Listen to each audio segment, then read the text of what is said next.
एक दिन गौतम बुद्ध अपने शिष्यों के साथ एकदम शांत बैठे हुए थे।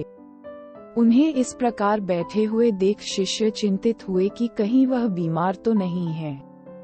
एक शिष्य ने उनसे पूछा कि आज वह मौन क्यों बैठे हैं, क्या शिष्यों से कोई गलती हो गई है। इसी बीच एक अन्य शिष्य ने पूछा कि क्या वह बीमार हैं, पर बुद्ध मौन रहे।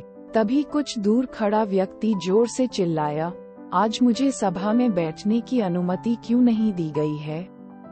बुद्ध आंखें बंद करके ध्यान मग्न हो गए। वह व्यक्ति फिर से चिल्लाया, मुझे प्रवेश की अनुमति क्यों नहीं मिली। इसी बीच एक अच्छे शिष्य ने उसका पक्ष लेते हुए कहा कि उसे सभा में आने की अनुमति प्रदान की जाए।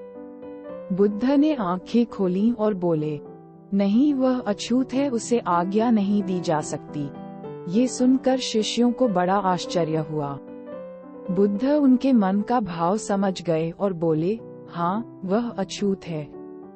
इस पर कई शिष्य बोले, हमारे आश्रम में जात पात का कोई भेद ही नहीं, फिर वह अछूत कैसे हो गया। तब बुद्ध ने समझाया, आज वह क्रोधित होकर आया है। क्रोध से जीवन की एकाग्रता भंग होती है। क्रोधी व्यक्ति प्रायः मानसिक हिंसा कर बैठता है। इसलिए जब तक वह क्रोध में रहता है तब तक अछूत होता है। इसलिए उसे कुछ समय एकांत में खड़े रहना चाहिए। क्रोधित शिष्य भी बुद्ध की बातें सुन रहा था। पश्चाताप की अग्नि में तपकर वह समझ चुका था कि अहिंसा ही मनुष्य का महान कर्तव्य व परम धर्म है। वह बुद्ध के चरणों में गिर पड़ा और कभी क्रोध न करने का प्रण लिया।